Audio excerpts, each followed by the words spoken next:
Dios te bendiga. Este es el día que ha hecho el Señor. Que Dios te bendiga en este día. Te saludo en el nombre del Señor y mi deseo de paz y de bendición para ti y para tu familia, porque Dios quiere bendecir tu vida. Y en esta mañana quiero llevarte al capítulo 3 de Primera de Samuel. Continuamos estudiando este libro que tantas enseñanzas nos puede aportar.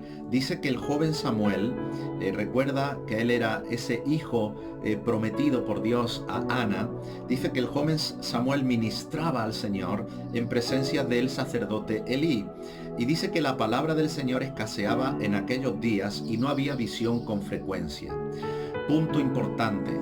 ¿Por qué escaseaba la palabra del Señor? ¿Por qué no había visión de Dios para el pueblo?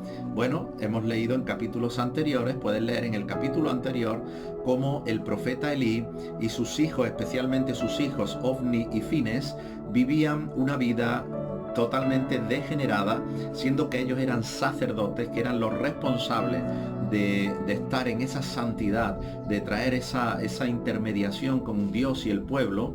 Dice que ellos vivían robando de las ofrendas sin temor de Dios ninguno, se acostaban con las mujeres que estaban en la puerta del templo, etc. Se pasaban la noche con ellas. O sea, algo totalmente aberrante y más para un sacerdote del Señor, ¿no? Recuerda siempre que ahora la palabra de Dios dice que los que hemos recibido a Cristo somos sacerdotes, somos real sacerdocio, entonces somos llamados a vivir una vida recta delante del Señor si es que queremos pues que Dios nos honre y si es que queremos tener visión de Dios y queremos que la palabra de Dios venga a nuestras vidas. Por tanto, escaseaba la palabra de Dios y no había visión porque el sacerdocio de Dios se vivía totalmente de espaldas al Señor. Esto contrasta con el corazón del joven Samuel, porque dice en el versículo 3 que Samuel estaba durmiendo en el templo del Señor, donde estaba el arca de Dios.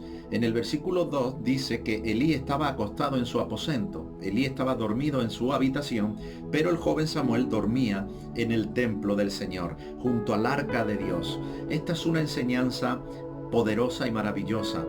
Contrasta ese hambre y ese deseo por la palabra del Señor, por la presencia del Señor, ese deseo por escuchar la voz de Dios, el deseo por que Dios pueda obrar, porque Dios pueda hablar. Ese deseo estaba en el corazón de Samuel. Él no pasaba la noche en su dormitorio como Elí, y mucho menos pasaba la noche acostándose con las mujeres que estaban en la puerta del templo como los hijos de Elí. Samuel estaba consagrado al Señor. Y es importantísimo, es maravilloso cuando tú duermes, cuando tú vives, cuando tú amas la presencia del Señor, cuando tú quieres estar cerca de Dios porque tienes hambre del Señor. Y dice la palabra de Dios que en este capítulo que Dios llamó a Samuel. Cuando tú estás en la presencia de Dios, cuando tú amas y anhelas tanto la presencia de Dios como Samuel, que aún pasan la noche junto al arca de Dios, eso manifiesta un amor por la presencia de Dios. Cuando tú amas verdadera y honestamente la presencia del Señor, el Señor te va a hablar como le habló a Samuel. Y esta es la primera enseñanza que se puede extraer de este capítulo, el amor por la presencia de Dios. Llama la atención que Samuel era un joven. ¿Cuánto se necesita hoy que la juventud ame la presencia de Dios? La religión ha hecho tanto daño y ha separado tanto al hombre y especialmente a la gente joven de la presencia de Dios, porque se le ha mostrado a la juventud un Dios legalista, un Dios aburrido, un Dios pues de palo, un Dios que nada tiene que ver con la presencia de Dios. La presencia de Dios enamora el alma, la presencia de Dios trae plenitud al corazón, la presencia de Dios es indescriptible, y cuando alguien experimenta la presencia de Dios, se da cuenta de que esa experiencia no se puede obtener en este mundo salvo teniendo contacto con el mismo Dios que nos ha creado. El joven Samuel amaba la presencia de Dios, por eso dormía junto al arca de Dios, y por eso Dios llamó a Samuel y Dios le habló a Samuel. Mañana continuaré con este capítulo 3 extrayendo alguna otra enseñanza más, porque no me quiero alargar en esta pequeña reflexión que hago todos los días. Pero quédate hoy con esto. la diferencia entre Samuel y Elí y los hijos de Elí.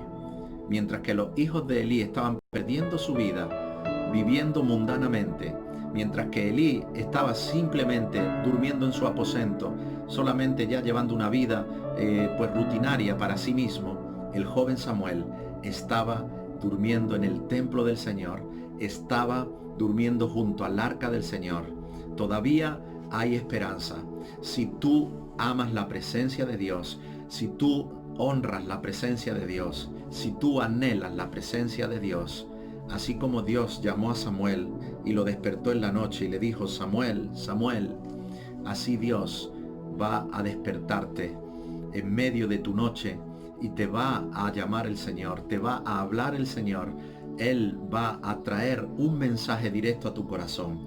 Tú vas a saber, aunque al principio no distingas bien la voz, y de esto hablaré mañana, tú vas a saber que Dios te está llamando.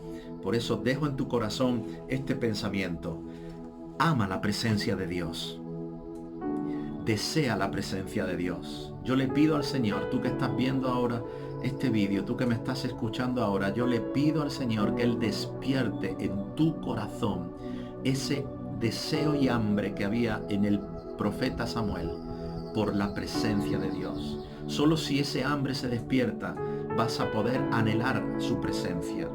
Esto no es algo que se pueda fabricar.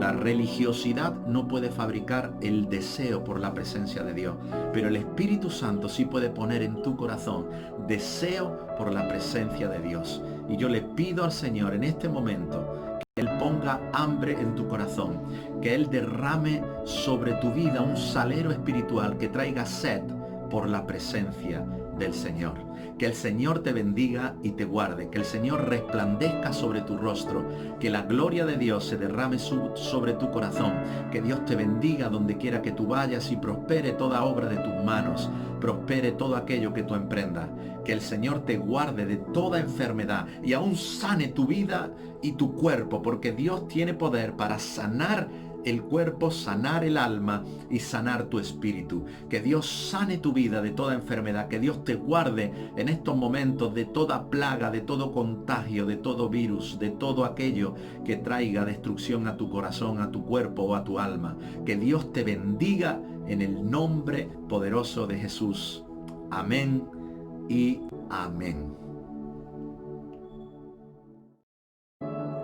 Ha sido una bendición volver a estar contigo. Si quieres, puedes suscribirte a nuestro canal de YouTube. Dios te bendiga.